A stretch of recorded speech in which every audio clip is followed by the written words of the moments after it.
मतलब का रिश्ता। एक गांव में एक बड़ा साहूकार रहता था। साहूकार बहुत पैसे वाला था। आसपास के कई गांव में उसका बड़ा नाम था। लेकिन इस साहूकार को अपने पैसों का, अपने रुतबे का और अपने नाम का बड़ा ही घमंड था। वो अपने नाम को बनाए रखने के लिए बहुत ज़्यादा सोचता था और बिना किसी भावनाओं की कद्र किए वो सब करता था जो उसे लगता था कि करना चाहिए। साहूकार को कई सालों बाद एक संतान प्राप्ति हुई थी। साहूकार ने अपनी इस खुशी को मनाने के लिए अपने घर पर एक बहुत बड़ा कार्यक्रम रखा, जिसमें उसने आसपास के गांव के सभी श्रीमंत लोगों को और सिर्फ ऐसे रिश्तेदारों को जो पैसे वाले थे बुलाया था। साहूकार ने जिस कार्यक्रम का आयोजन किया था वो इतना भव्य था और इसके अलावा उसमें इतने प्रसिद्ध और श्रीमंत लोग आने वाले थे कि इस कार्यक्रम की चर्चाएं हर गांव में होने लगी। ये खबर उस साहूकार की बहन तक भी पहुंच गई। बहन को ये जानकर बहुत ज़्यादा खुशी हुई कि इतने सालों बाद उसके भाई को आखिरकार संतान सुख प्राप्त हो ही गया। बहन ने सोचा कि भाई गलती से उसे इस बारे में बताना भूल गया होगा और अपनों को भला कोई न्योता देता है। भोली बहन ने अपने भाई के यहाँ उस कार्यक्रम में जाने की तैयारियां शुरू कर दी। जिस दिन वो कार्यक्रम था उस दिन बहन सुबह सुबह ही अपने भाई के घर जाने के लिए निकल पड़ी। रास्ते में अपने पुराने मैले कपड़े देख उसे ख्याल आया कि अगर किसी और के घर जाना होता तो मैं ऐसे कपड़ों में जाने की सोचती भी नहीं, लेकिन मैं तो मेरे अपने घर, मेरे मायके जा रही हूँ। वहाँ मुझे ये सब सोचने की कोई ज़रूरत नहीं है। जैसे ही वो अपने मायके पहुँची, वहाँ का भव्य आयोजन देखकर वो बहुत खुश हो गई और उसे अपने भाई पर बहुत गर्व हुआ। वहाँ पर वह जल्दी से जल्दी अपने भाई को मिलकर उसकी खुशी में शामिल होना चाहती थी। वो तुरंत सीढ़ियाँ चढ़कर घर के अंदर प्रवेश कर गई। उसने देखा कि उसका भाई मेहमान के तौर पर आए सभी धनाढ्य और नामी लोगों का स्वागत करने में व्यस्त है।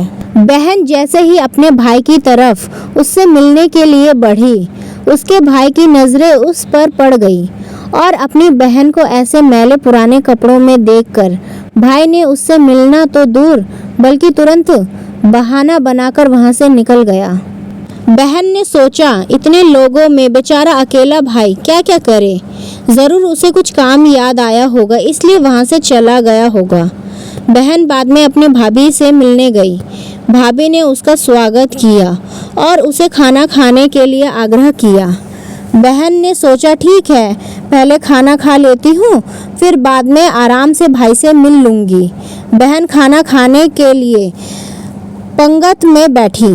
साहूकार भाई ने देखा कि अपने सभी धनवान मेहमानों के बीच उसकी गरीब बहन बैठी हुई। सभी कीमती पोशाक पहने लोगों के बीच उसकी बहन जो पुराने मैले कपड़े पहनकर बैठी थी।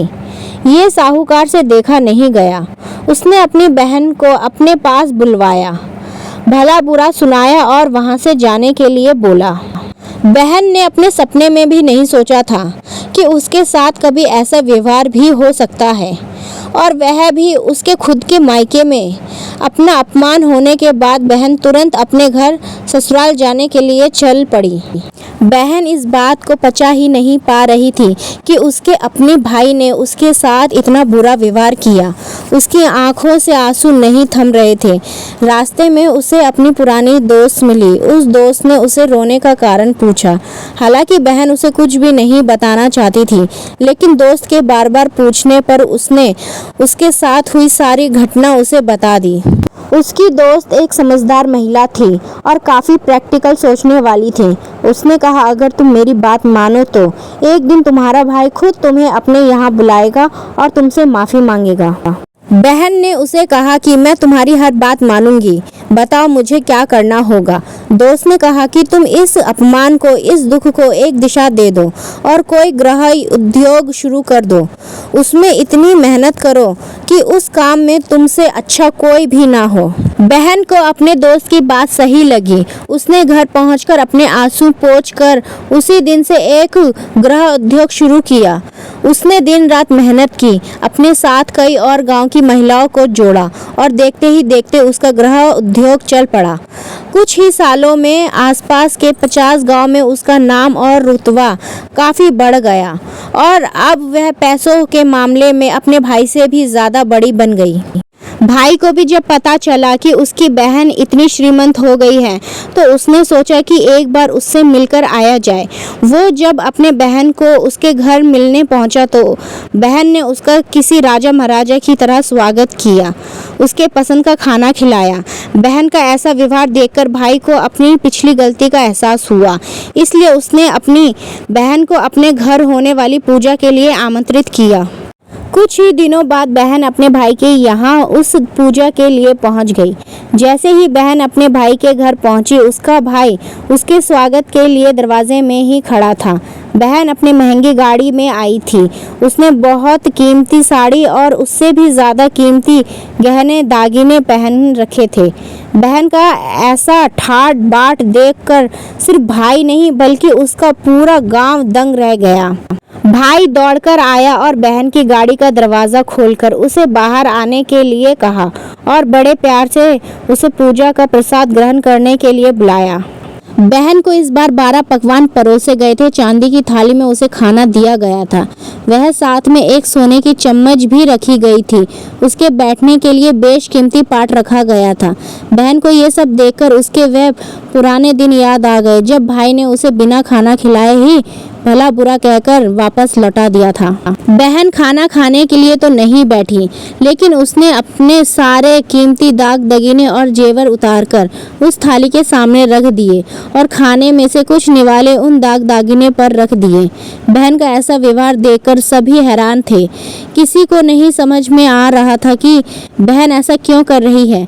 आखिर वह क्यों उन जेवरों को खाना खिला रही है। जब सभी ने उससे पूछा कि वह क्यों ऐसा कर रही है, तब बहन ने उसके सामने बताया कि आज जो उसका इतना मान सम्मान हो रहा है वह दरअसल उसका नहीं, उसके इन्हीं कीमती दाग दगीनों और कपड़ों का हो रहा है, क्योंकि मैं तो अभी भी वही पुरानी साहूकार की बहन ही हूँ। अगर कुछ बदला है तो वह मेरी परिस्थिति है, मेरे कपड़े और गहने हैं। भाई ने अपनी गलती का एहसास होने पर इस बार अपनी बहन के पैर पकड़कर माफ़ी मांगी। बहन ने जो पहले भी अपने भाई से निस्वार्थ प्रेम करती थी, उसने अपने भाई को माफ़ कर दिया और उसे गले से लगा लिया। दोस्तों, पैसे सिर्फ हमारे जीवन को सरल बनाने के लिए है, जबकि रिश्ते जीवन में मिले किसी वरदान की तरह है। अगर उन्हें सच्चे मन से और निस्वार्थ भाव से निभाए जाए।